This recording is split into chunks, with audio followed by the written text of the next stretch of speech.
Check.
Thank you, Mr. Mayor. All city council are present. Mr. City Attorney, is there a need for closed session? Yes, Mr. Mayor. We have 3 items this evening. They are all conference with legal counsel as a result of anticipated litigation. Due to the significant exposure to litigation pursuant to Government Code Section 54956.9D2, we have 3 cases to discuss. That concludes my report. Thank you. Madam Clerk, is there any public comment on closed session items? No, Mr. Mayor. All right, then we are recessed until 6 p.m.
All right.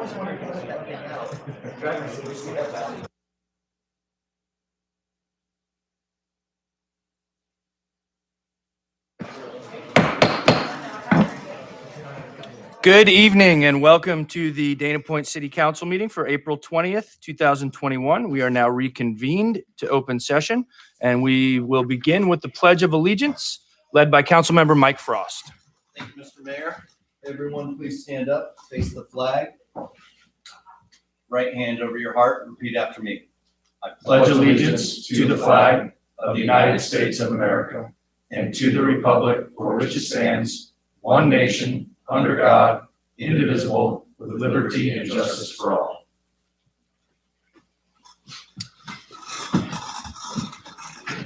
Thank you very much, Councilmember Frost. We have some presentations tonight. Our volunteers of the quarter. We are going to honor tonight Mr. Ken Robinson and Mary and Keith Fullenwider. And I'll come down into the well.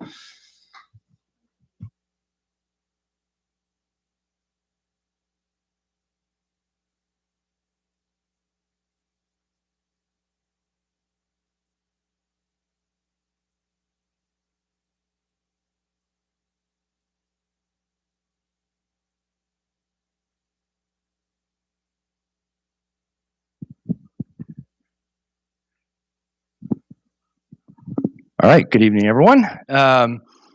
We have tonight some very dedicated CERT volunteers that we're going to honor. And the CERT program is the Community Emergency Response Team, for those of you who don't know. And what the CERT members are technically trained to do is help the city with, I think, what you would normally think of as disaster relief. So natural disaster, we might call them to help assist the city in immediate response or longer term response if we had to alter the way we do business here or had to augment our public safety services. So they're trained in things like basic life saving, basic search and rescue. And then the city has an emergency like COVID and you decide to use the CERT team however they can just possibly help. And our CERT team has been helping here at City Hall early on. They were helping with taking temperatures and making sure that our safety and cleanliness and sanitization stations were all up to snuff and that everyone had masks to wear.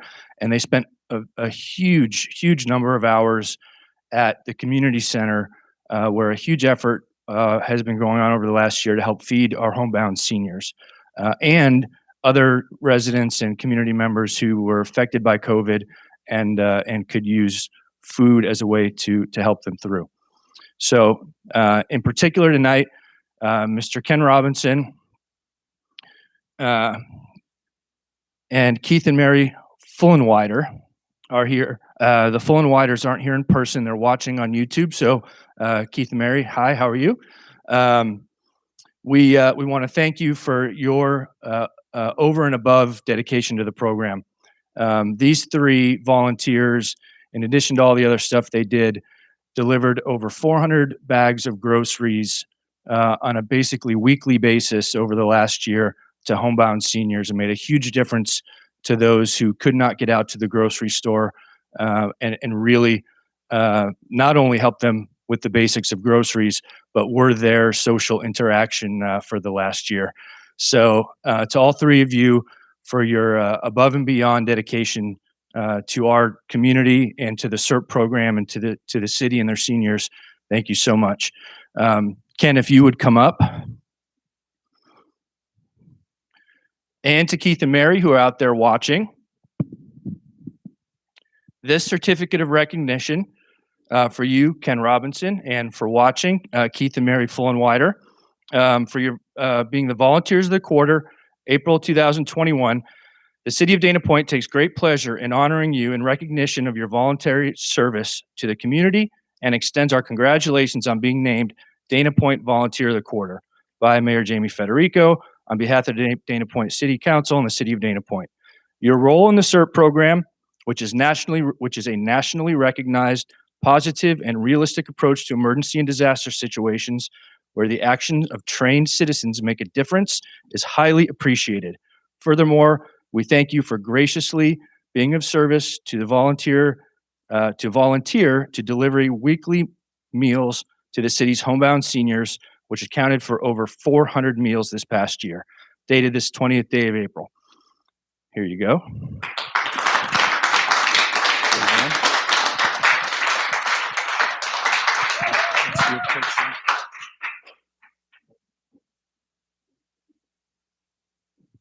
Hold on one second. We'll let you speak. Before I give you the floor, the Full and Widers live in Capo Beach. They, like I said, they couldn't be here tonight to speak. You're welcome anytime you'd like to come in. Keith has been in Capo Beach since 1975, longtime members of the community. We thank you very much, and we'll get your certificate to you very soon. And Ken moved back here to Dana Point in 2002. Is that correct? And been volunteering for quite some time now. We very much appreciate it. And now, if you had anything you'd like to say, sir. Well, okay, but keep it short. I think the people that truly deserve it are like Monique and the people down at the senior center. They do all the heavy lifting and work. I just volunteered and want to pay it forward a little bit.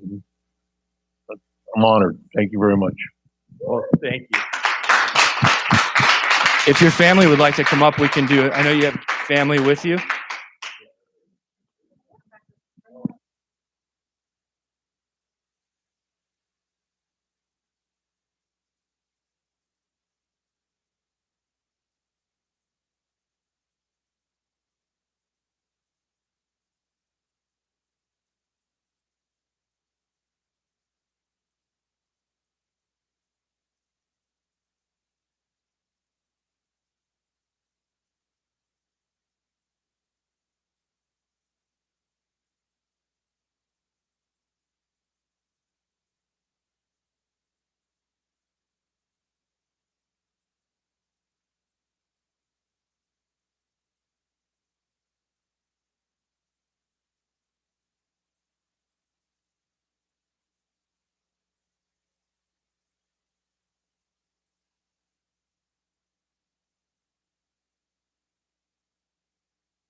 So thank you to the Full and Widers, Mr. Robinson, and all the CERT volunteers. We appreciate what you do very, very much. Brings us to the reading of the ordinance titles. Madam Clerk, are there any ordinance titles to read? I do not have any this evening. Thank you. Okay, thank you. Next item is the consent calendar. All matters listed on the consent calendar are considered to be routine, will be enacted by one roll call vote. There will be no separate discussion of these items unless members of the city council, the public, or staff request specific items to be removed from the consent calendar for separate action. Are there any items to be removed, Madam Clerk, from the public? No, Mr. Mayor. Mr. City Manager, from the staff? No, sir. From the council? I actually am going to remove item number 9 and move the balance. All right. All in favor? Aye. Any opposed? Madam Clerk, 1 through 8 pass. And for item number 9, that's just the recruitment of the Arts and Culture Commission. I thought this was a good time to offer my idea that when we recruit for this position, the Arts and Culture Commission does fantastic work and have made a lot of achievements in town. But I think when we recruit for this position with our minimal staff levels, we might consider recruiting someone who has the energy to help the existing commission possibly look for ways to partner with outside nonprofits so that we can maybe achieve more without the, I'll call it red tape of a public city hall commission. Those meetings are governed by the Brown Act, and some cities I've looked at have art foundations, 501c3 nonprofits. We have some examples in this town of 501c3s that started here in City Hall and grew to be able to achieve bigger and better things when they moved to be nonprofits outside of City Hall. The 5th Marine Regiment Support Group being one of them, the Symphony being another. So just something that I wanted, this was an opportunity for me to offer and for us, for the fellow council members to think about. Does anyone have any comments about the issue? Mayor Pro Tem Miller? Just a clarification. Are you suggesting that whoever we select or appoint take the lead on trying to convert it into a 501c3, or are you wanting us to do that right now?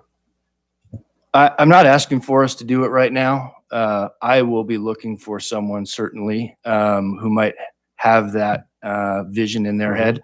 And it certainly would be something the council could direct the commission to do in the future, to look to create or partner with an entity like that to do bigger and better things. But I'm just offering that I personally will be looking for someone with those type of credentials. Can I ask a quick legal question? Sure. Mr. Munoz, if the city were to do that, in most of our development projects, we have an art and public place requirement that we collect. Is that something as we move forward that we would collect it and then allocate it to a 501c3? Is that something we could legally do, or how would that happen? You could do that. It's not structured to do it that way right now, but there's nothing that would prevent us from changing it to make that happen if that's the council's desire. Okay. All right. Thanks. Any other comments or questions? Yes, Mr. Mayor. Quick comment. I completely agree with you. I think it's awfully tough for a commission like the Arts and Culture Commission, which at least a portion of it is to execute on art, cultural gatherings, events. And the Brown Act it makes it really, really difficult. And it's sort of almost only a political group now, where we also need to create some mechanism in the community for when people have ideas on events, cultural items, that they can help go to this other group to execute their idea. And currently it's very, very tough to do that strictly through the commission. So I like that idea. Thank you, Mr. Mayor. All right. I will move the item for recruitment for the Arts and Culture Commission. Second. Any discussion or questions? All in favor? Aye. Aye. Any opposed? All right. The item passes, and that brings us on to public comments. There will be a 3-minute time limit per person and an overall time limit of 30 minutes for public comments. Before I do this, Madam Clerk, do we have any public comments for general public comments? Okay, thank you. For this portion of the agenda, at the mayor's discretion, the balance of public comments will be heard after new business. All comments are to be directed to the city council, shall not consist of any personal attacks. Members of the public are expected to maintain a professional, courteous decorum during their comments. State law prohibits the city council from taking action on a specific item unless it is already on the agenda. So we have one general public comment tonight from Ms. Tony Nelson of Capo Beach, and it relates to, I'm sorry, Spark Point? Okay, Ms. Nelson. And since we haven't done many public comments in person lately, Madam Clerk, will we have the timer going and the lights? All right. Thank you. I'll be quick. Good evening. My name is Tony Nelson, Capistrano Beach. Last week, Kelly Renders, our Assistant City Manager, and Susan Parks, CEO of United Way of Orange County, spoke at a Civic Association coffee chat about the city's efforts with regard to homelessness. Kelly addressed the work that has been done through the Homeless Task Force, and Susan Parks talked about what United Way is doing with this new program called Spark Point.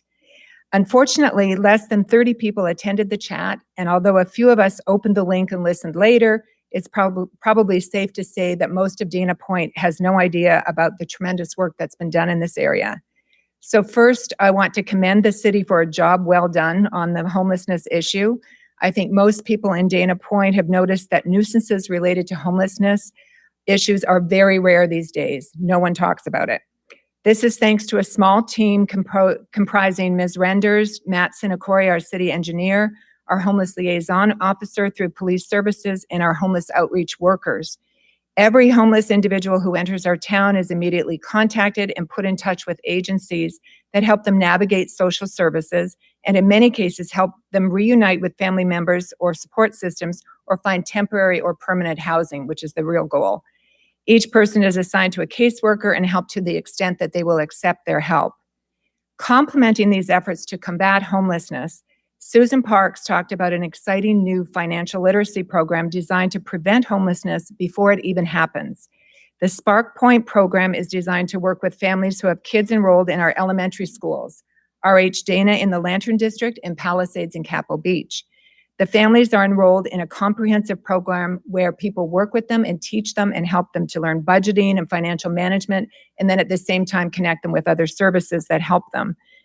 United Way has already raised $100,000 towards this goal, and $200,000 is needed for this program, and it is currently underway at RH Dana. It's up to Dana Point service groups, our charities, our businesses, and citizens to do the rest, and so I'm encouraging everybody to help.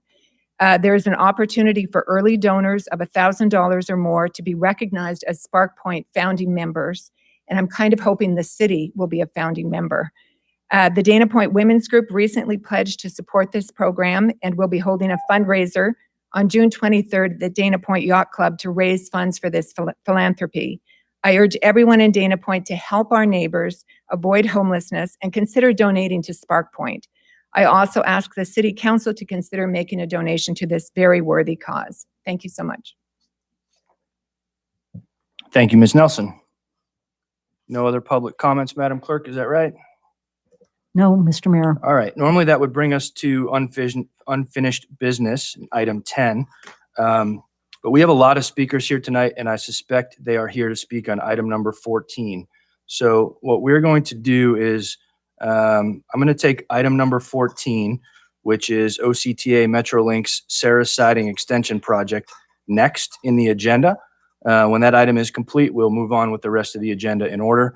But before we do that, I need to excuse myself because I personally have a new financial interest that causes a conflict because of its location to the Sarah Siding project. So I will be handing the gavel to Mayor Pro Tem Miller to take item number 14. I hope you invite me back when you're done. Thank you, Mr. Mayor. We'll wait for you to exit the chamber.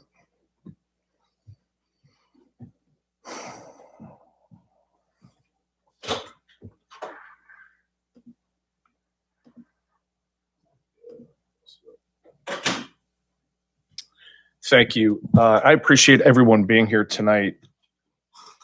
Before we start on item 14, I think most people in here know that I sit on OCTA, and I've been listening to everything that the community's been saying and their concerns about this.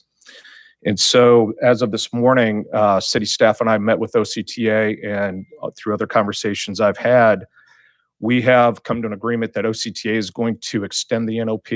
They understand that they've been going too quickly on this project, that the city, they need more time, excuse me, to do outreach to our residents. They're not going to be here tonight, first of all. Metrolink nor OCTA will be doing a presentation tonight.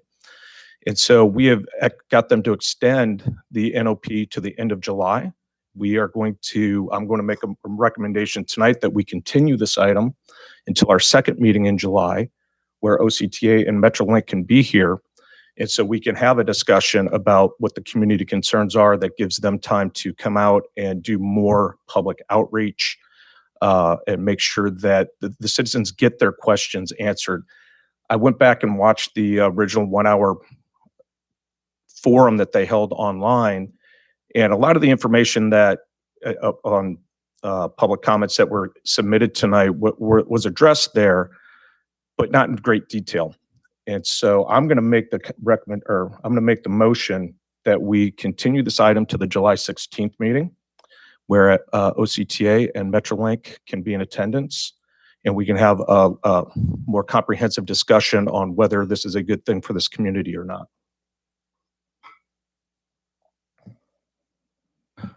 Second, if OCTA and Metrolink are not here, I've got some questions. So I guess second. Any other comments? Yeah, I have some comments, Mr. Villar? Mayor Pro Tem Miller. I think this puts us in a difficult bind. I think OCTA has an opportunity to be here, and I think they should have been here. And I don't think that our residents should be asked to pause on this and say, "We'll come back in July." I don't know that there's much that OCTA would bring that we don't already have that information. Like, we know their stance. We can see it. We can read it in the staff report. There's a link there that shows that. I would like to see us continue to talk about this issue and bring it up tonight. Thank you. Any other comments? No, and I'll address that real quickly. OCTA's stance is that this is progressing too quickly. Metrolink was going out too fast. They got way out in front of this, and that they want to take some time to actually engage with the community to make sure that all the information is out there. So that's why I'm recommending that we continue this until July 16th, where they can be here to address these issues. And I appreciate your comment on that. So no other comments? Thank you, Mayor Pro Tem. Can we get confirmation whenever we reschedule them? It's July 16th. Oh, okay. All right. So this theoretically wouldn't not happen again. Right. Got it. Okay. Okay. Madam Clerk, we take the call the vote. Be happy to. Councilmember Frost. Aye. Councilmember Vixoric. Aye. Councilmember Villar. Nay. Mayor Pro Tem Mueller. Aye. That passes 3-1 with 1 absence. Thank you. Okay. All right. So go get.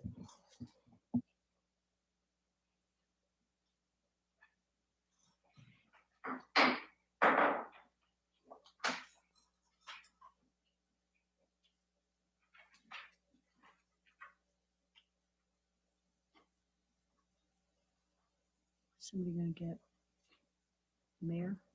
Gonna go get the mayor? Somebody's gonna go get the mayor.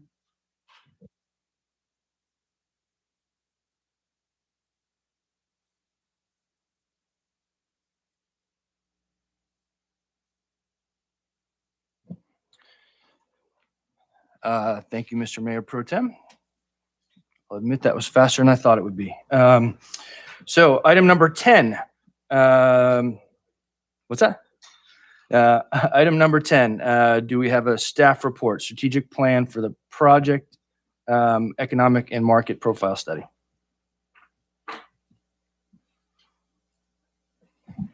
Our Assistant City Manager, Kelly Renders, will make the introduction. Good evening, Mayor and City Council. Tonight, PlaceWorks, Steve Gunnels from PlaceWorks will be providing the presentation on the study to you. So I'm going to go ahead and hand it over to Steve, and you can do the presentation from there. Thank you.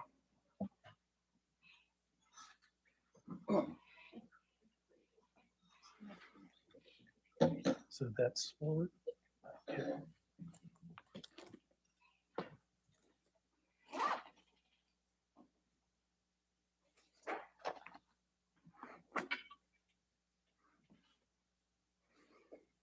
Okay, is this on? Okay.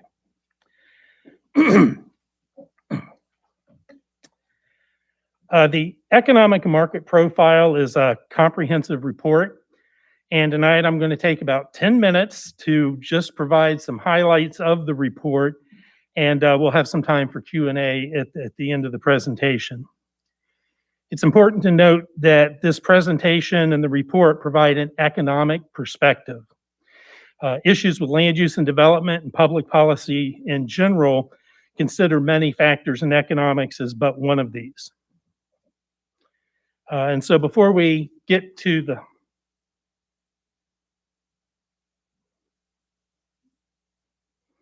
highlights,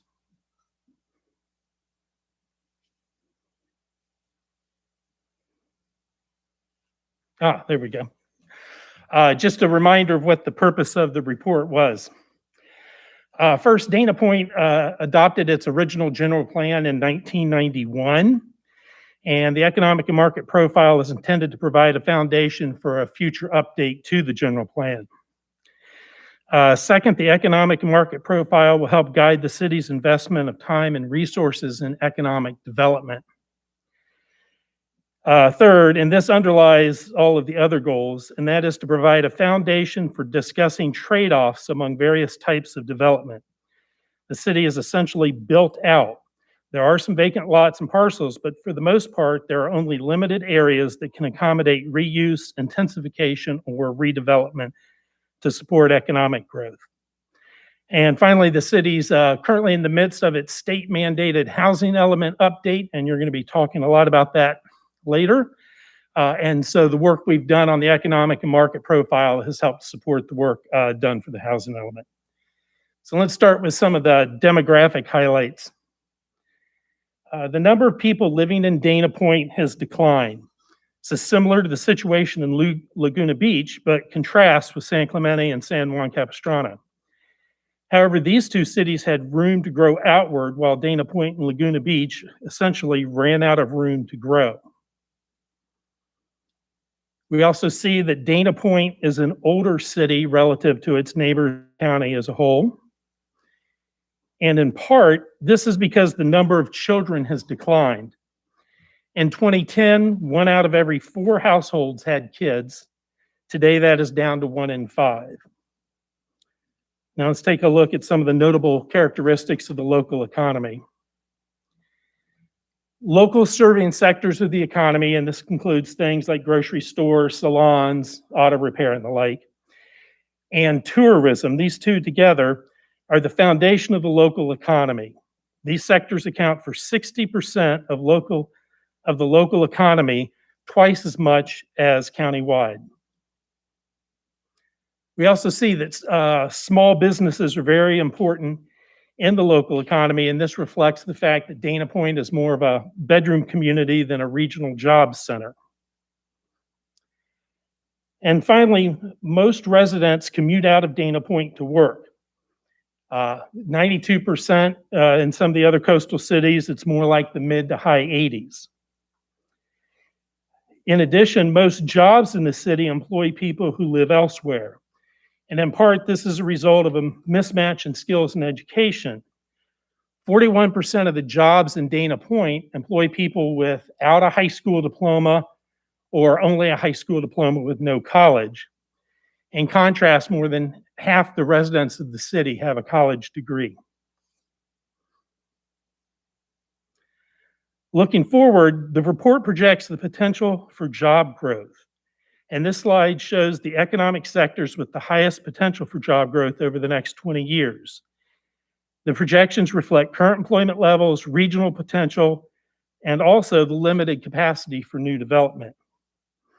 In fact, the limited capacity for new development to accommodate this growth is a key challenge for the local economy. Formulating a long-term vision for Dana Point will provide an opportunity to weigh various trade-offs and establish priorities among tourism and local serving sectors, diversifying the local economy, and promoting the development of workforce housing. So let's take a quick look at some of these.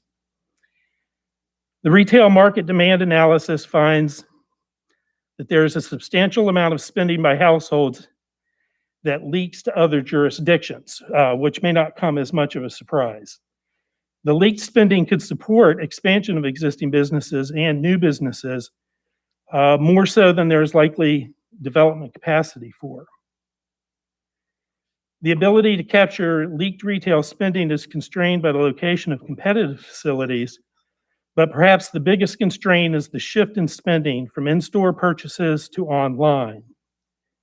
In the 5 years prior to the pandemic, while spending at bricks and mortar stores was declining, online retail grew by 140%, and the pandemic has accelerated this shift. The answer to the shift in retail spending is the same as it has been for a while: experience-oriented shopping, creating shopping districts, centers, nodes, where the purchase of items is complementary or even secondary to the experience, which includes dining, socializing, entertainment, recreation, and activities taking place in mixed-use areas and walkable environments. Of course, this is nothing new to Dana Point. The specific plans for the town center and Doheny Village envision just such mixed-use walkable places. There's really no need to mention each of the components of the tourism industry in Dana Point. I'm sure you're all familiar with most of those. But there is one key issue to keep in mind. The types of business and activities that residents in and near Dana Point patronize are the same authentic businesses and activities that help draw tourists to Dana Point. And spending by those tourists helps support those very same businesses. The pandemic has hit tourism very hard, but the expectation is that leisure travel will rebound much more quickly, while business travel may be down for quite some time. I suspect that it also comes as no great surprise that housing costs have been rising faster than household incomes. I think you'll probably talk about that a little more in the next presentation, so I won't dwell on this topic. But one thing to keep in mind is the regional housing market. We sometimes don't recognize it easily, but the housing market in Orange County has shifted dramatically. Over 14 years, from 2006 to 2020, nearly 60% of all housing in Orange County, all new housing in Orange County, was multifamily housing, including townhouses, condos, and apartments. This contrasts sharply with the predominance of single-family detached housing in the prior 14 years. In some part, this is a response to limited land availability for new housing development, but it also represents a shift in the market, a shift in terms of what housing consumers want and can afford. Multifamily housing has not been a significant component of housing development in Southwest Orange County. Nevertheless, the new housing development in the town center is an indication that this market is ready to come to Dana Point.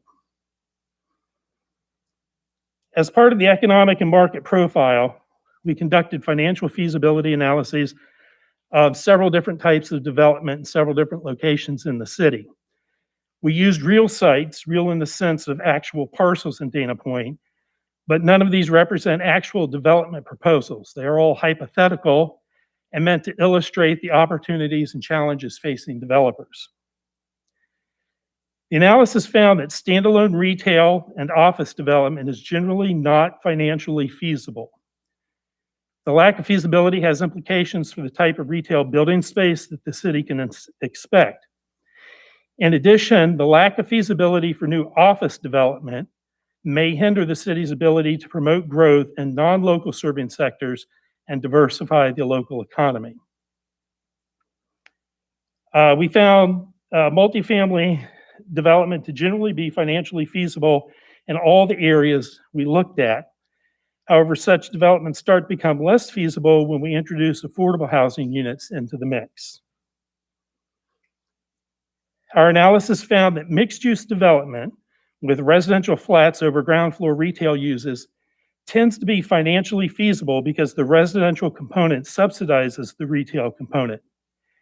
Outside of Doheny Village, however, mixed-use development would still require an adjustment in the required amount of parking in order to be financially feasible. One issue we looked at is the feasibility of developing small lots in the town center. We found that the development of small individual lots is not financially feasible. Such lots simply do not have sufficient land area to accommodate the required number of parking stalls and buildings with the allowable density or intensity needed to be financially feasible. Thus, under current requirements, it is most likely that small lots would remain undeveloped until enough adjacent lots can be assembled for a project large enough for the developer to build a parking structure. And this brings us back to the issue of parking. Generally speaking, our analysis indicate that the development standards, especially density, building heights, and parking requirements that are in the Doheny Village specific plan are about right for financially feasible development. What we also found is that elsewhere in the city, including the town center, the parking requirements tend to preclude development other than multifamily residential development on larger properties. We find that lowering the parking standards to the requirements in the Doheny Village specific plan is one way to make mixed-use development and even mixed-income housing projects financially feasible. Weighing the various trade-offs and setting priorities is a key purpose of a general plan, which brings us to the last topic, moving forward.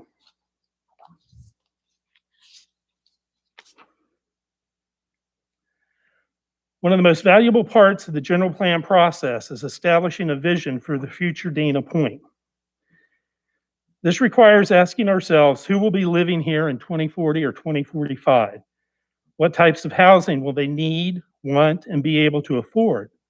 What types of jobs and activities will they need? What aspects of our quality of life do we need to preserve, and what would we like improved? Part of this process will also be thinking about Dana Point's authentic surf culture and the types of places and commerce that the general plan will promote. How do we define and maintain a healthy balance between the authentic culture and economic growth?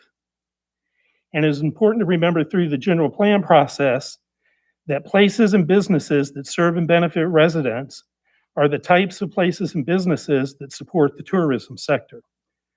With a clear vision, the remainder of the general plan process can identify priorities and establish goals. General plans have a long-term focus and establish long-term goals that are unlikely to change much over time, but they do provide guidance for the implementation measures that are needed.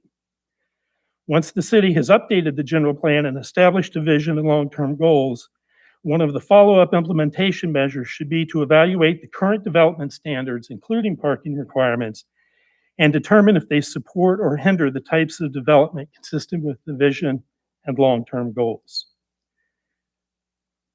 Finally, there's the question of what the city can do to promote economic growth beyond land use and development.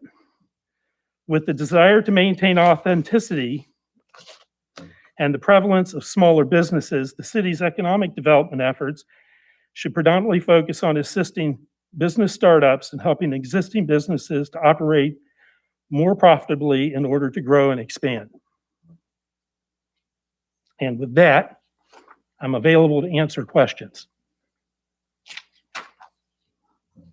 Thank you. And before I open up to the council for questions, I'll just remind you it's a receive and file, and that this study was designed to help inform us and the staff and the public and everyone else as we move forward down the general plan rewrite process. So we're not going to get any big answers tonight or any big action items probably, but any questions from the council? No questions. Wow. All right. Madam Clerk, are there any public comments on the issue? No, Mr. Mayor. All right. Thank you. Very thorough, very helpful. Don't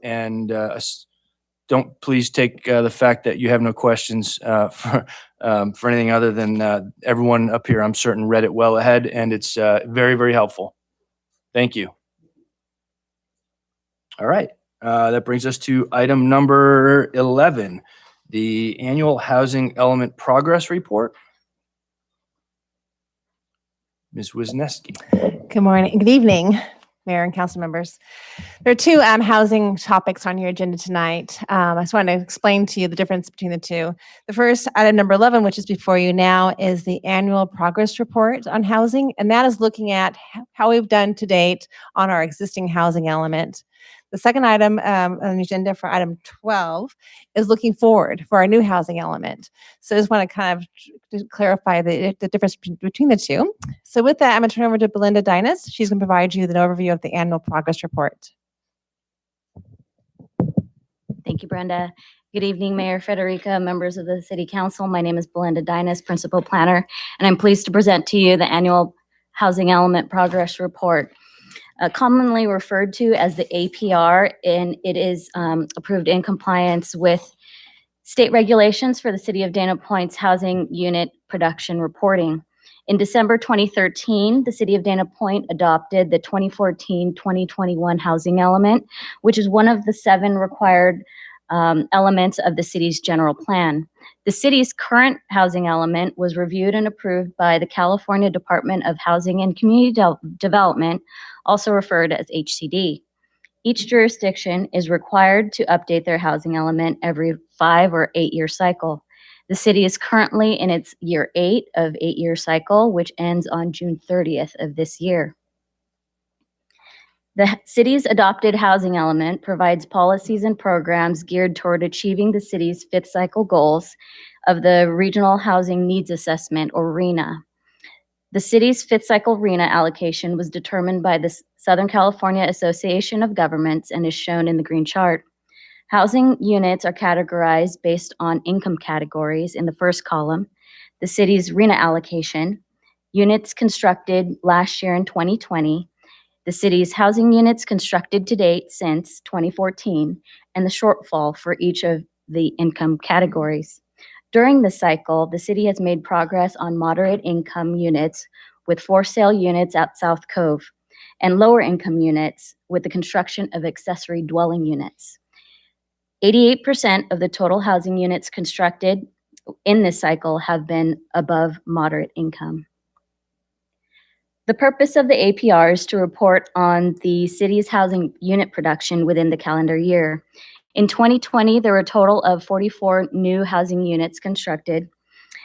Of the 44, 37 were single-family dwellings, 2 duplexes, and 3 mobile home replacements. 10 accessory dwelling units were issued permits, and 30 units received planning approval.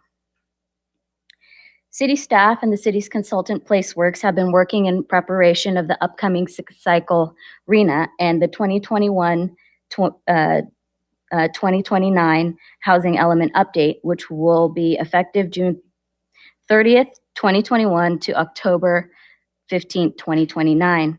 HCD determined that the SCAG region will need to accommodate a total of over 1.3 million units in this next 8-year period. Based on the approved methodology to distribute the 1.3 million units, the city's draft allocation is a total of 530 units broken down into the 4 different categories for affordability. The city is required to obtain HCD certification by October 15th, 2021. The APR is required to be sent to HCD and the State Office of Planning and Research. It is recommended that the City Council receive and file this APR for 2020, and I would be happy to answer any questions. Thank you. Thank you, Ms. Dinas, and welcome back. Any questions on housing element update? I have a couple questions. Member Villar. Thank you, Mr. Mayor. Appreciate it. Just two questions quickly. Could you define what is very low, low, and moderate? Is there a number there? Is it a percentage of salary? How is that defined? It is a percentage based on the area median income for Orange County. So each income category is defined by percentage. Do we know what those percentages are by any chance? Yes, so if you refer to page 5 of the staff report, underneath the chart, it refers to the number of very low income households, and it goes from 0 to 50% for very low. Low income is 51 to 80%. Moderate is 81 to 120%, and then above moderate is 121% and above, and that's based off the median income for Orange County. Got it. Okay. Then my second question, could you go back to the slides? The draft allocation? That would be the 5th slide, Jamie. That right there. So the 530, how is that number determined? Is it just a simple mathematical equation? Is it, how does that number It come is. about? So actually on page 5, it is explained generally in that chart above where I had pointed out. And the SCAG Regional Council had adopted this methodology unique to the 6th cycle. And so it accounts for not only the projected need of future housing units, but also existing need. For the most part, there's a combination that goes into the methodology that takes into consideration proximity to job centers, whether or not the city has what's called high quality transit areas, which we do not. And then as well as adjustments for things like social equity and whatnot. So there's a very complicated Sure. calculation that goes into that breakdown of the 530 and the income categories. So just so I understand it in the simplest terms, so that 1.3 million regional determination in the region, all of the cities that make up that region, their piece of the pie would add up to that 1.3 million. We just have 530 of it. Correct. And is that, I would assume that's a relatively lower number or? Correct. Okay. Okay. Thank you. I just didn't quite understand that. I appreciate that. Any other questions? Mr. Frost? Thank you, Mr. Mayor. Belinda, very good to see you. When HCD asks us to break it out based upon income level, when we actually build, well, when we oversee the building of those actual units, we are taking an educated guess as far as where those land, right? These would not be, we don't track deed restricted, do we? Or do we? We do. And so the only deed restricted units that we've identified in this fifth cycle are the 17 units that were constructed at South Cove condominium. For other units that are non-restricted but had been reported as lower income categories are actually accessory dwelling units. And so the city has an approved methodology to determine the affordability based on market rate conditions and the size of the accessory dwelling units. Very good. Does, going forward, does HCD want us to identify our affordability level with deed restrictions, or no, they're okay with some sort of the calculation you do to go ahead and identify where we landed? No, not at this time. We assume in our future discussion in our next item, likely that we'll talk about accessory dwelling units and how a future program may play into that. All righty.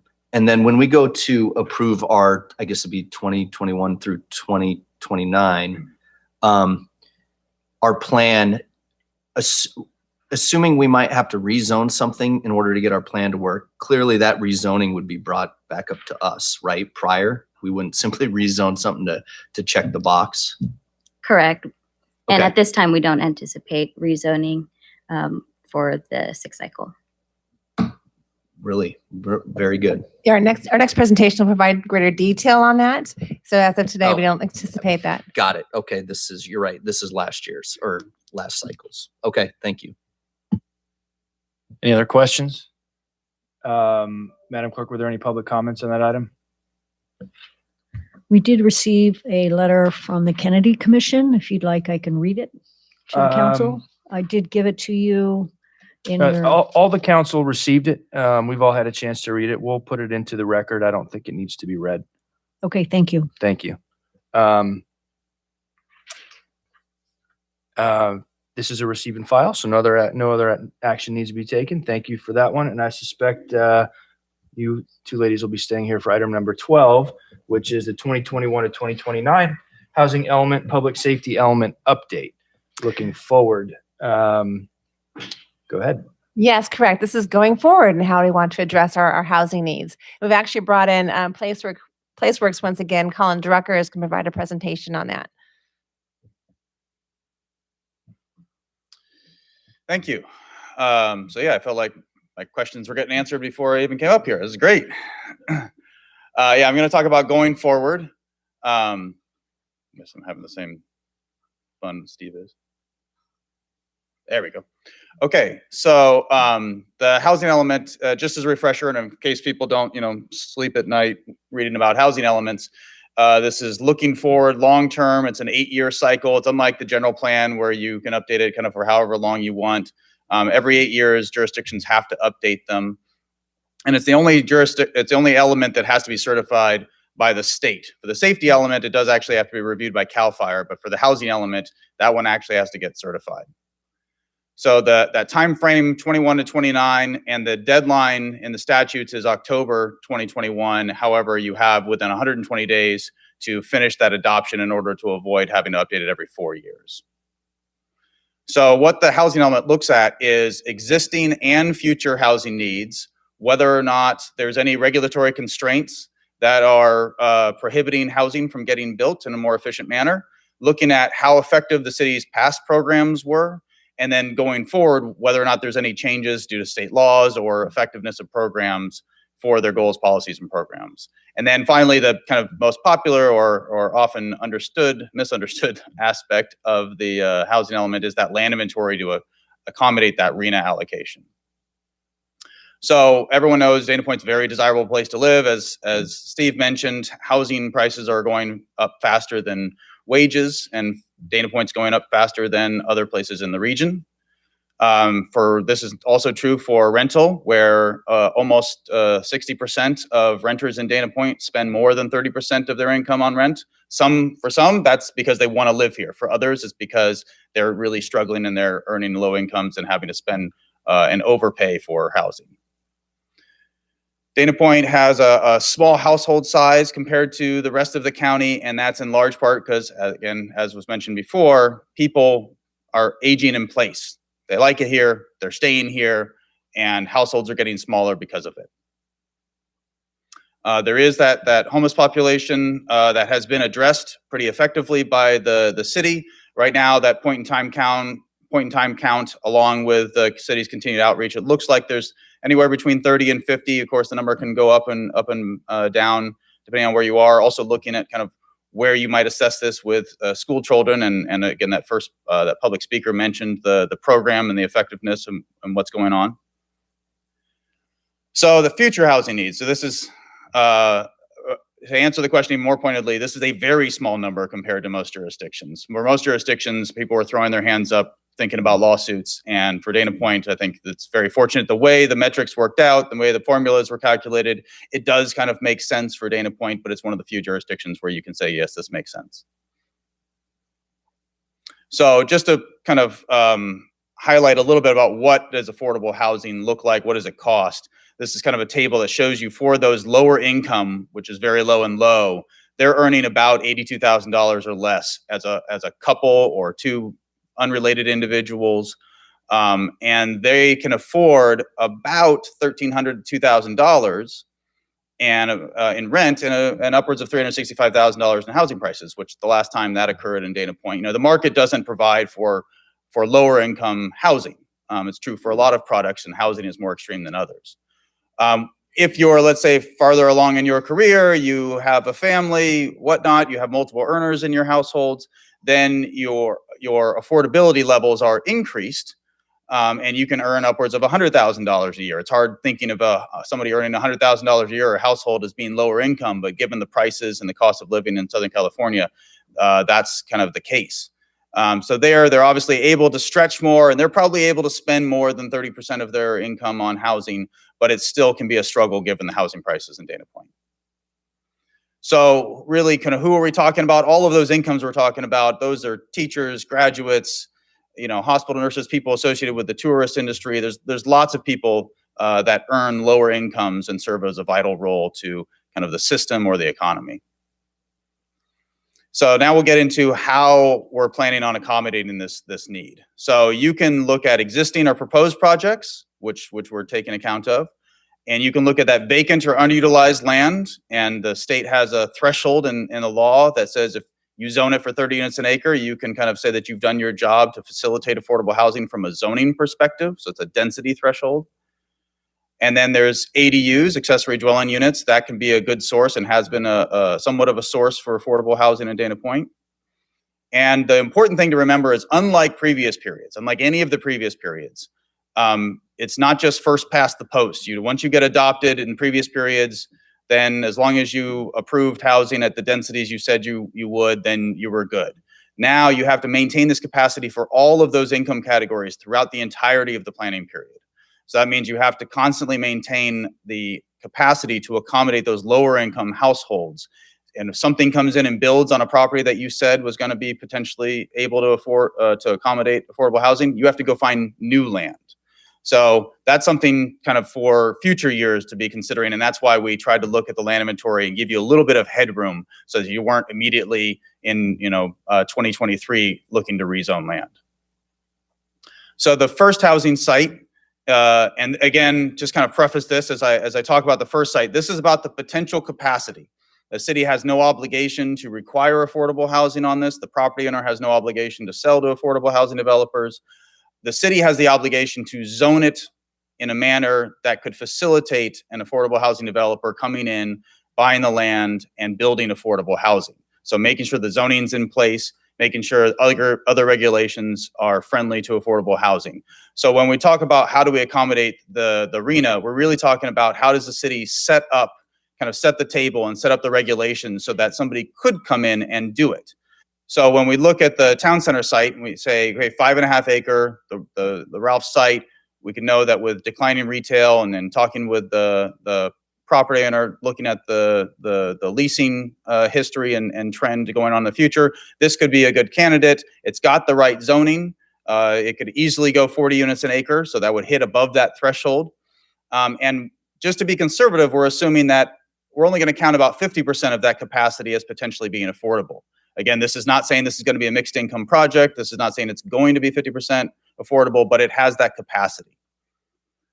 Then looking into the Doheny Village, which to answer the question, will we need to redo rezoning? As long as Doheny Village goes through, that's what we're counting on, then the answer is no. If Doheny doesn't go through on by October, then the answer will be, well, Doheny Village would be a site that we'd be looking to rezone. So we're anticipating that goes through. Obviously, things will change if circumstances change there, but we're looking at those 3 sites highlighted there, again, as having that capacity to accommodate affordable housing, assuming 25 to 30 units an acre there. Oh, and just to say the one that will be that we are assuming 100% affordability is that vacant site across from the church. It's owned by the church, so it's completely vacant.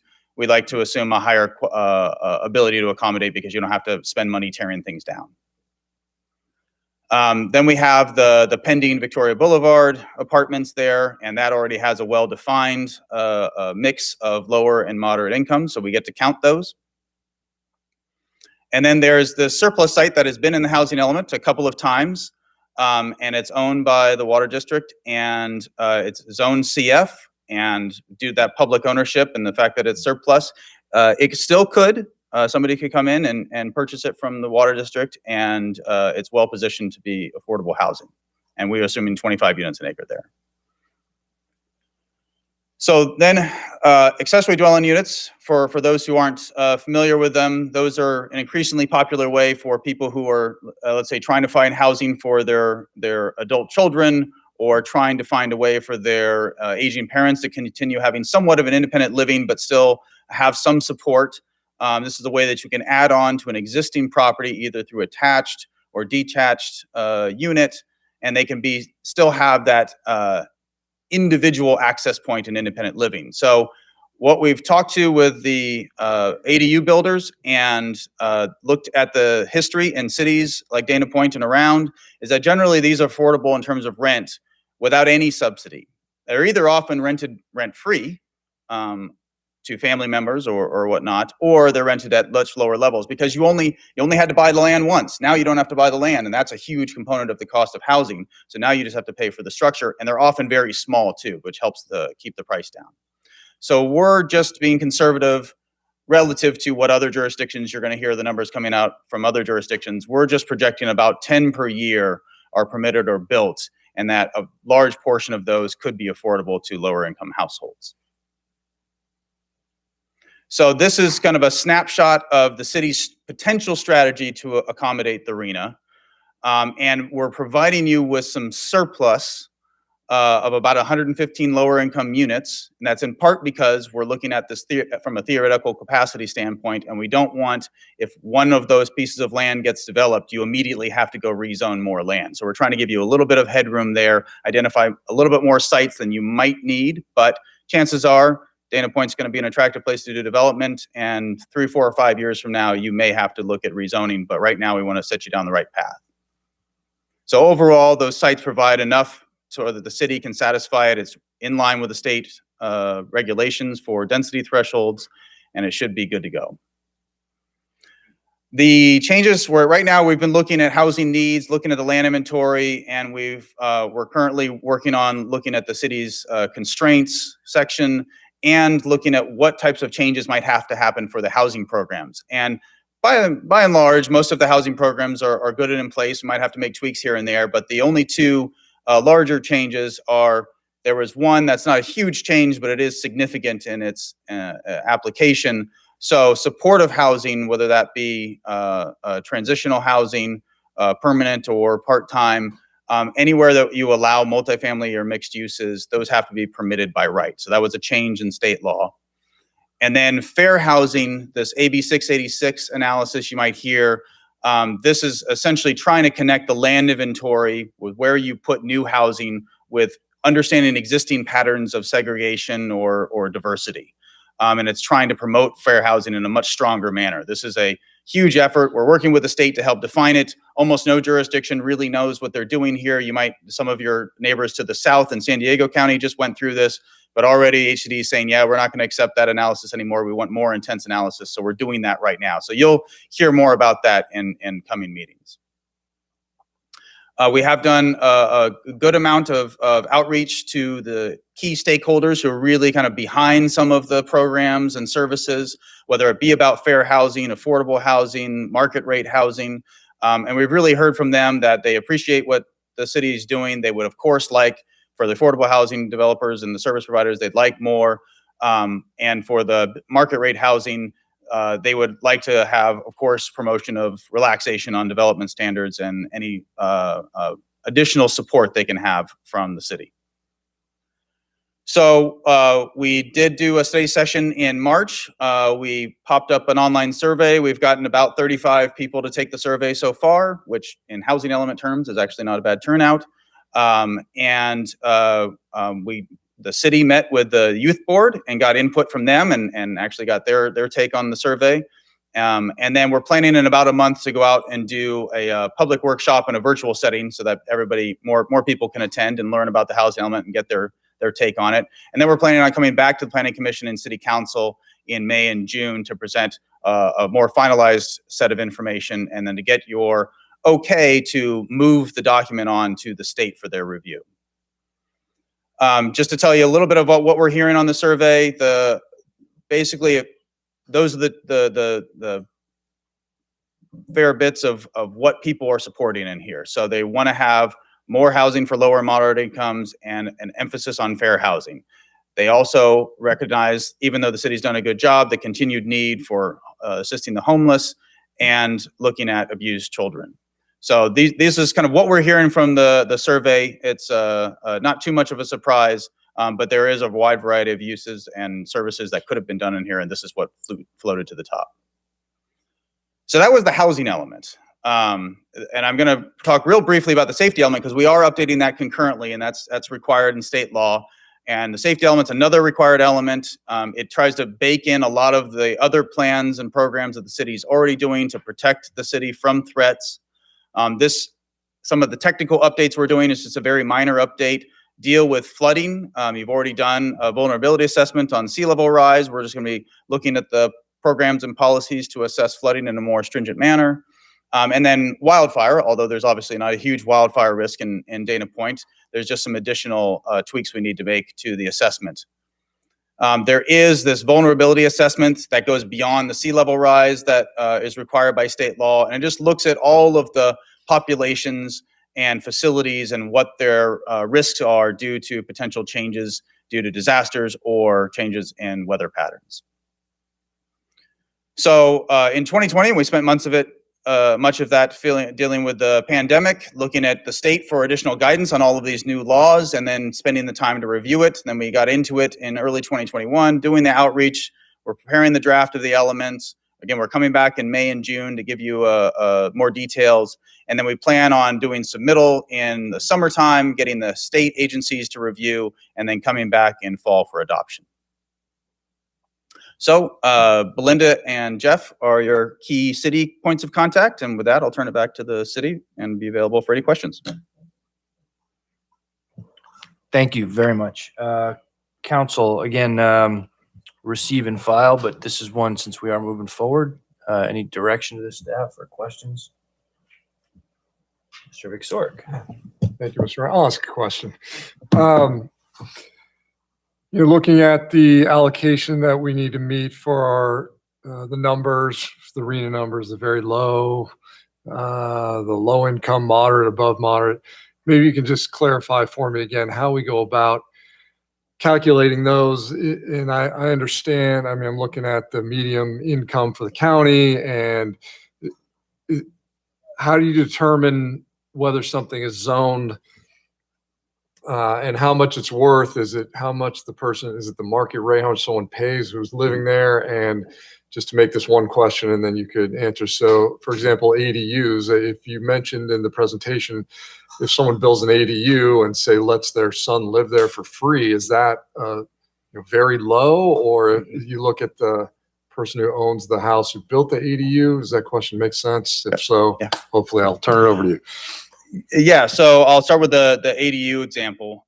If you do offer up an ADU rent-free, and that person would be otherwise needing housing, they would be of an age that they would obviously be otherwise outside of their parents' home, then you can count that as a very low income unit. Even though it's not subsidized, it's not deed restricted, it is offered at no cost, and the city can report that in that annual progress report as a very low income unit. The city may talk to the applicants, see what their use is intended for the ADU, and then look at the average rents as well if somebody's not providing income or rent information, and then chart it accordingly. And then HCD doesn't come in, and there's no audit team that comes in, as long as you're not scruffing the books or anything like that. They don't come in and double check you on some of those. If somebody sues, then that's when that type of audit occurs. But otherwise, for let's say a developer comes in, generally anything that a developer is going to come in with that's going to be market rate is going to be unaffordable. And so typically the only way somebody provides affordable housing is if it is deed restriction, because they're leveraging other state and federal fundings that's going to require them to restrict it for 30 to 55 or more years. So those will get tracked and it'll be very easy to understand. And then the other aspects of the question of how do you calculate affordability, it's entirely based on the occupant. So for an ADU, it's what that person could afford. So if they're a starving student and they can afford, 2 nickels to rub together to spend on housing, then they go into that really there's a subcategory of very low. It's extremely low. It's 30% of the AMI. And they can get qualified as affording that amount. So if somebody wants to come in and build market rate housing with some inclusionary housing, some sort of affordable component, then usually the state and federal programs will say the maximum rent could be something like sometimes 45% of area median income based on household size. So it's based on the tenant, how much they can afford. So if it's not all the same price for all the units, it depends on who's going in there, who qualifies for it. So it varies to a certain degree. Any other questions? Mayor Pro Tem Miller. Thank you, Mr. Mayor. You brought up an interesting point on how this is tracked. So what if a new development's built and there's some unaffordable component to it? Let's say it's very low income and we have a recent grad that's making less than, I think the number is $54,000 a year or something like that. And they're in it, but it's close to the beach. And over the next 5 years, their income has increased. They're doing much better. They're still living in that unit because they like the proximity to the beach. However, they are not in that income category any longer. How do we track that? It varies by program. Some allow for an incremental growth in your household income and they don't kick you out. Others are more restrictive. And if you don't qualify at a certain point, then you need to be moved out. So that's on a deed restricted property. Yes. Correct. But we're not talking about all of our properties are deed restricted. But how do we get credit for a very low income property that's not deed restricted? All that matters for the city, if it's not deed restricted, all that matters, let's say, hypothetically, somebody puts in a rental unit and it's affordable to low income household. If the city has evidence of that sale price, let's say, or the rental market being offered, then and it's 2024, then you get to put on your APR, your annual progress report, we got a low income unit in here. And if a year from then that unit gets flipped and it gets sold for $80,000 more, it's still counted at that time. The city, it still occurred in the city. It's not there anymore, but it's not deed restricted, so the city doesn't get penalized for that. It does. That's barely ever going to happen. But Right. Okay. So I guess my point was, so we created this affordable unit, leased it to somebody that was in the proper income category. Mhm. We get, even though their income can grow over the next 4 or 5 years because it is such a desirable location, they can afford more, but they don't want to leave because, maybe they're single and they don't need a big place. We still get credit for it. Yeah, if it's not a deed restricted, then all that matters is what the initial rent or sales price was. Okay. Thank you. Mr. Villar? Yes, thank you, Mr. Mayor. A couple questions. How do the number of bedrooms in a unit play into that? If they're all, studios, that doesn't really help much. And if it's a 3-bedroom, is there a study that says, hey, you also have to have this many bedrooms spread out throughout this? Yeah, what you're touching on there is looking at the ability of future housing to accommodate the variety of housing needs that the city may have. So there's a small household size in Dana Point, but that doesn't mean that families don't exist. And there's still plenty of families here. And so the state doesn't say, well, you can just all do ADUs, because ADUs are classically only being occupied by 1 or 2 people at most, although we are seeing an increasing number because the size of ADUs is increasing. They're almost like second single family homes that are going up to 3 or 4 person household sizes. But in general, what the state requires you to do is look at your housing opportunities.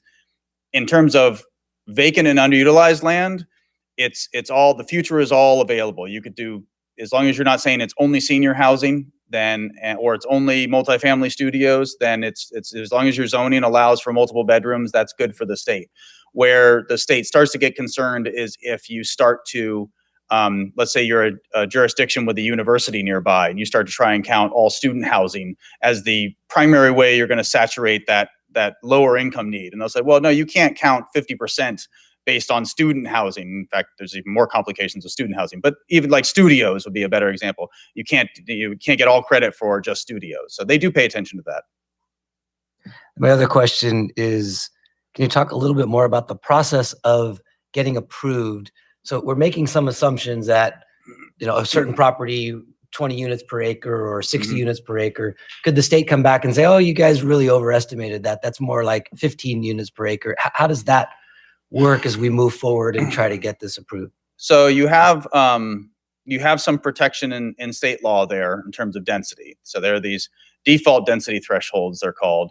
And for jurisdictions in Orange County, the default density threshold is 30 units an acre. As long as your zoning includes 30 units an acre and allows for that, there's some kind of still gray area on, is it just the top or is it the middle? And it depends on the reviewer there. But that's why what we're looking at is 25 to 30 or 40 units an acre in our assumption. As long as you're looking at 30 units an acre in your zoning, then the state has said, look, we're tired of everybody wondering what the right magic zoning is. We're tired of everybody trying to argue how this is good or that's good. And then the state reviewer is kind of having a difference of opinion. We're just going to go ahead and code it in the law that you do 30 units an acre, your job is done as from a zoning perspective.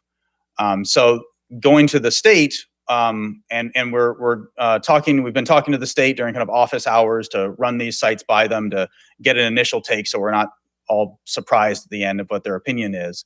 But you submit, and we're aiming to submit, and after we come to the council in the middle of June, ACD plans on trying to accelerate all of these reviews by 30 days afterwards. They'll have read the draft element, have a phone call with staff. Their plan is we have about 2 weeks to respond, so that by the time the 60-day period elapses in total, because that's how long the state has to review the housing element before they have to give comments back, they'll have gotten our responses and they can hopefully have a letter that says everything looks good. typically in the past, you've had 2, sometimes 3 rounds of review. That's why they're trying to accelerate the review procedure. So we're anticipating at least a 60-day review period, and then hopeful that we'll have cleared everything by then. And if not, there might be some minor things that we need to account for. And again, that would kind of start a new clock, but usually they work faster than that. So if I'm understanding correctly, when you come to us in mid-June, you'll be really certain, I mean, you'll be almost certain that what we're going to send will get approved? That's from our experience and our position, that's what we will be giving. We don't ever try to Gotcha. send anything to the state, kind of just hoping that it'll get approved. Gotcha. Okay, thank We're you. doing all 30 of them. So That's it. Other, Mr. Frost. Thank you, Mr. Mayor. Could we use an example of one of the highlighted properties? Could we find that on the PowerPoint? Yeah. About the South Coast Water District property. Perhaps you could walk me through, is that, I'll let it get pulled up here. South Coast Water District, is that the one you want to? Yeah.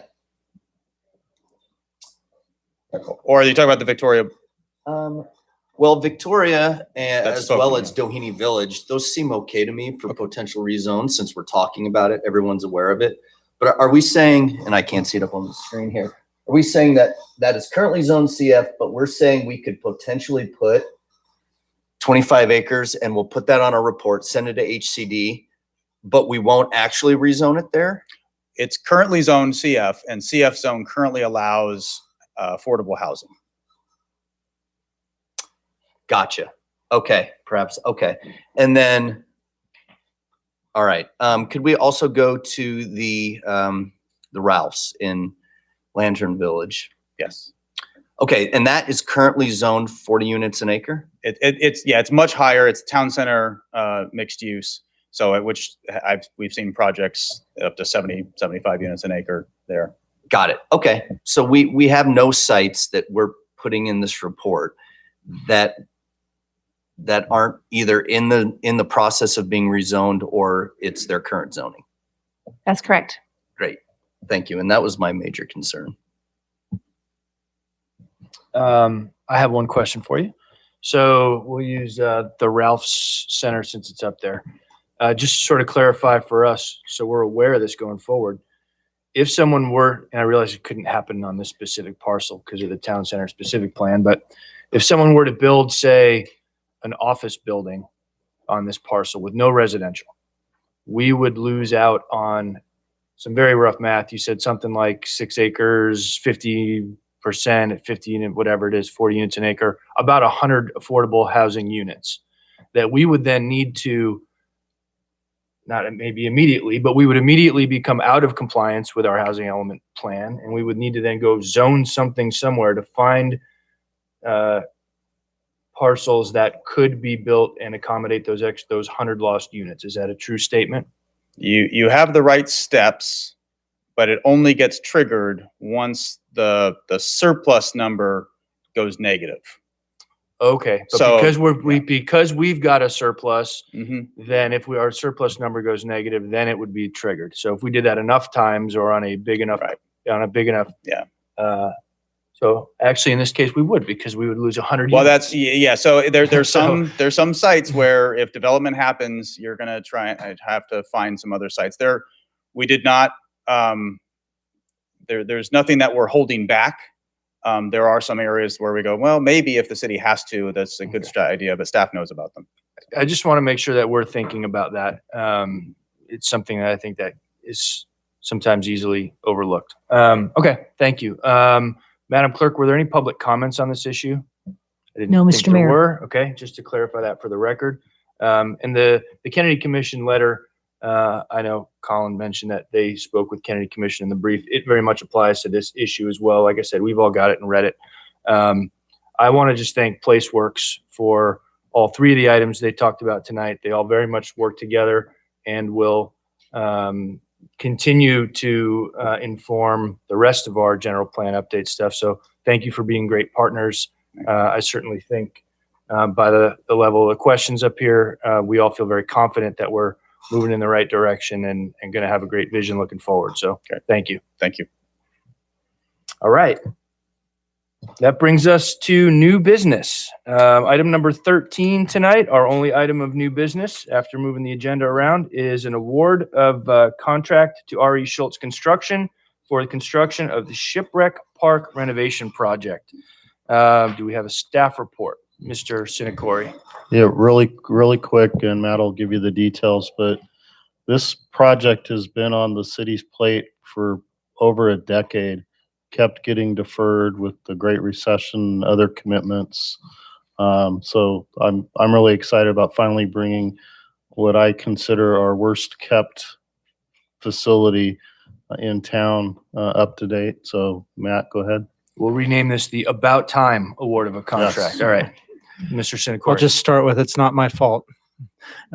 But just quickly for the council's benefit, good evening. I'll walk you through the staff report in about 45 seconds. So the item before you, General Services approached us about a project that needed to be done relative to a playground. We worked cooperatively over the course of a number of months, put a design together, bid the project, got 7 very good competitive bids. Pretty surprising in this environment right now. Everybody's pretty busy. Got a really good bid. So the recommended action in front of you is to award a contract to R.E. Schultz Construction, very qualified playground installer. And obviously, item number 2 authorizes the city manager or his designee to sign and administer the contract and all the associated elements outlined in your fiscal impact section. Both the city manager, the general services director, and myself are available for questions. All right. Thank you. Madam Clerk, any public comments? Not on this item. Thank you. All right. Does anyone have any questions for the staff before we call for a motion? This is an action item. Mayor Pro Tem Miller. Thank you, Mr. Mayor. Mr. Sinacori, our number 1 and 2 proposers, R.E. Schultz and Horizons, are separated by less than $1,000. Was this a low bid contract? Is that how we did it, or do we look at the qualifications of the contractor? Yeah, so that's actually a very good indicator for us when we're bidding project. It is a low bid contract. When you see tight bids like that, that means your contract documents are very tight and they're very clearly understood. We just bid one last week, same exact thing. It was $900 a part. That's a credit to Werner Aberhano in our office, who runs a very tight ship on contract documents. So I wouldn't be worried about this at all. It's actually a very good sign. Well, I wasn't worried about that. Actually, having 7 responsive bids is impressive in this environment. I work on a lot of different agencies, and we have a hard time getting one.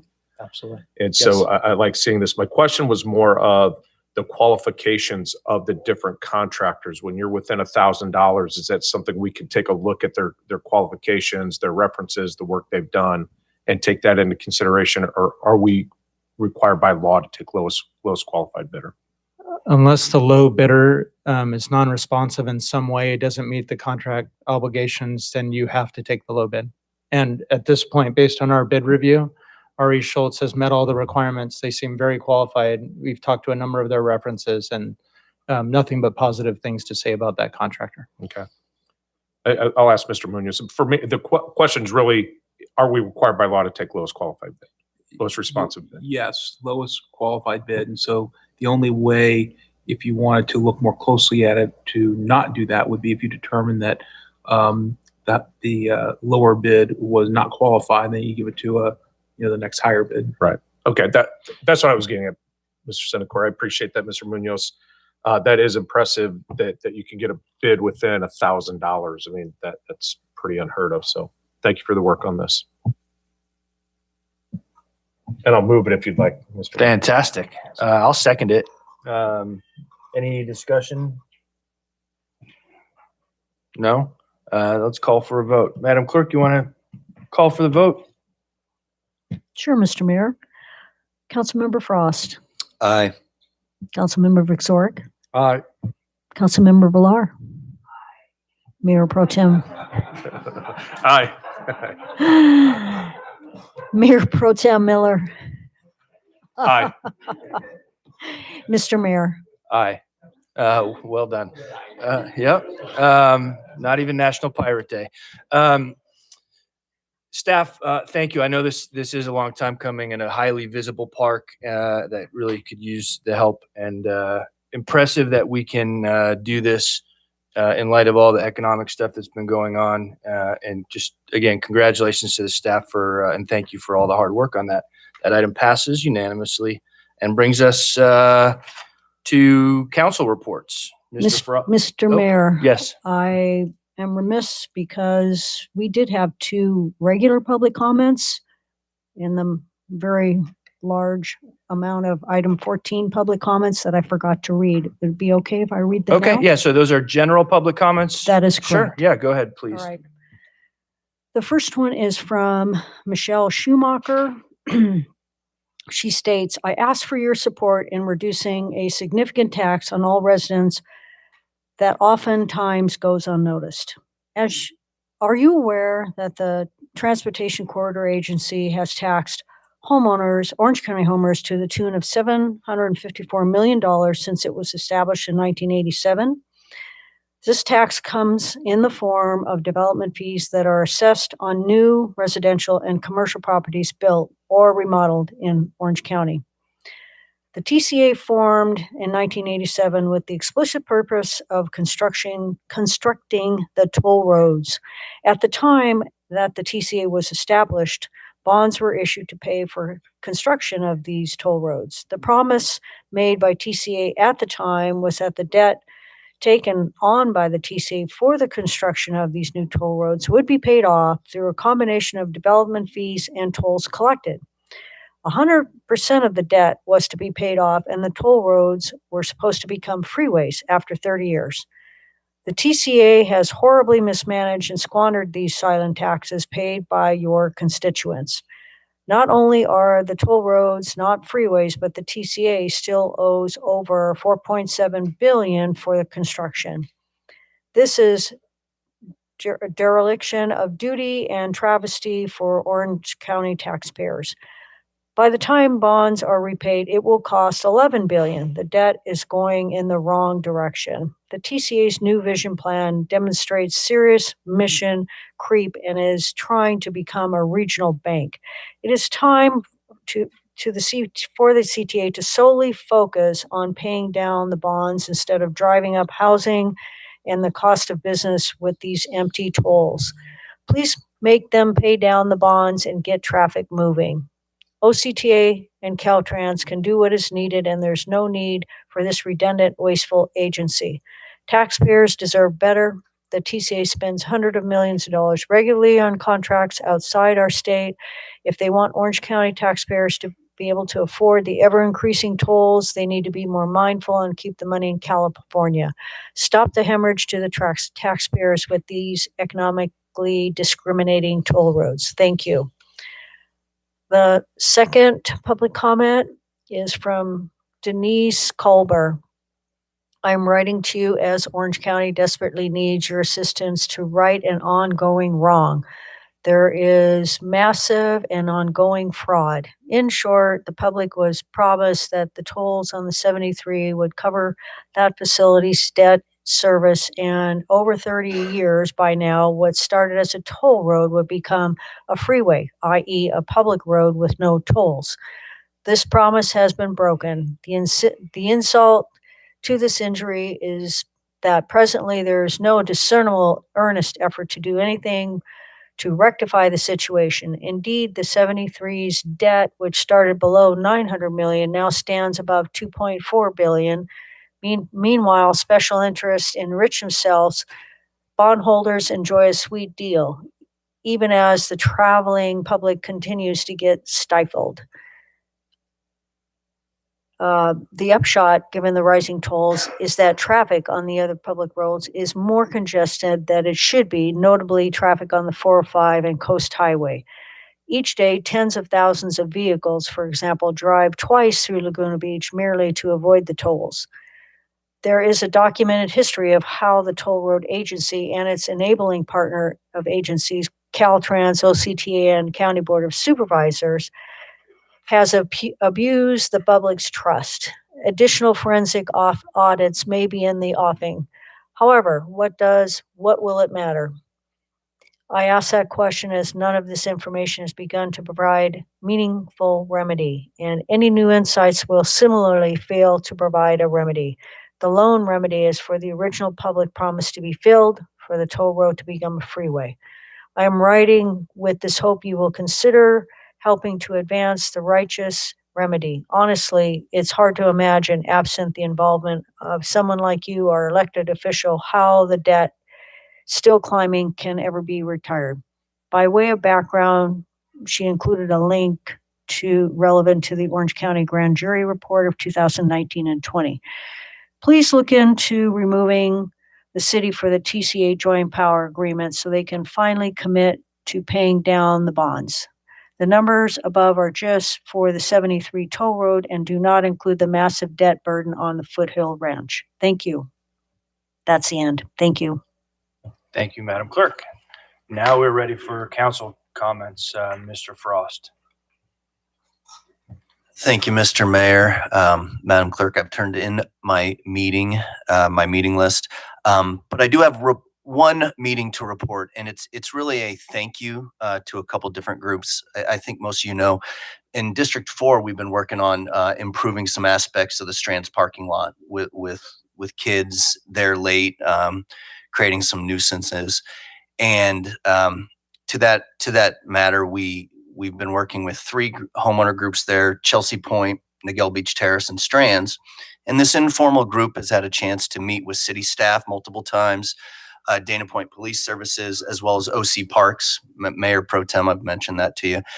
I just wanted to say thank you. Obviously, I'm ecstatic when you guys go out and meet the residents, but all 3 groups were really impressive. It appears we got some tangible changes. Of course, we've got to analyze those and ensure we're going in the right direction. But again, I wanted to say thanks to city staff, Dana Point Police Services, and OC Parks. And I know the residents appreciate it. So thanks. Thank you. Council Member Villar. I also turned in my meeting notes to City Clerk. I do want to just acknowledge and congratulate Ava August. She's a Dana Hills High School sophomore. I don't know how many of you follow American Idol. I will openly admit that I do, and I'm proud to say that. Ava is a unbelievably talented young lady. She made it to the top 12. Unfortunately, she did get voted out. I did give her all 10 of my votes, and everybody else in my family did as well. I don't know her personally, but she went to the same piano instructor that my daughter goes to, Donna Fedone, formerly Donna Miller. So I've heard her play since way long ago when she was only 10 years old, and 11 and 12 at different recitals. She's an unbelievable talent, and I wanted to publicly recognize her. And I'm sure we're all proud that one of our own made it that far in American Idol. I don't know how many thousands of people go out for it. For her to finish in the top 12 is unbelievable. So just congratulations to her. Council Member Victoric. Thank you, Mr. Mayor. I have nothing to report. I will turn in my list of meetings to the clerk after the meeting. Mayor Pro Tem Miller. Thank you, Mr. Mayor. I just want to reiterate my thanks to city staff for helping me engage OCTA regarding the Sarah Siding project. This is a big issue for this community. We've spoken about it multiple times.